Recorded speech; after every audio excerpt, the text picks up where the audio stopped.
working on case development in an asylum case, remember that you're storytelling in this process. Also, remember it's not your story, it's your client's story. You want to help honor them and respect them and trying to help amplify their voice. So make it a collaborative approach with your client to ensure that you don't miss anything and that everything is accurate. You also just want to make sure that everything as a whole makes sense.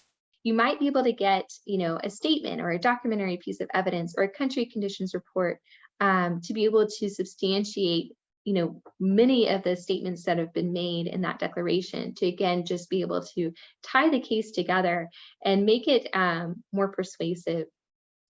And when you're making your list, you might even want to highlight in different colors, what evidence are you as the attorney going to be working on, trying to gather, trying to research, what evidence is your client or whoever's helping them, what are they trying to gather? And, set some internal deadlines, make sure that you're, again, collaborating on this and checking in. Know that you're probably not going to be able to get everything that you identify. And that's, usually just the reality of it. But going through this will help be able to get be creative and to be really thinking through it, and also you hopefully be able to get a good deal of it as well. Since you are storytelling through the case and drafting the declaration and gathering the evidence and preparing your client for the interview and other witnesses or for testimony, make sure as you're doing that and you're looking at the case file, give yourself some time, some space, and be intentional about it to step back and think about, is everything we put together internally consistent? Are there any gaps? Are there any questions or areas where this is confusing or doesn't exactly add up or make sense?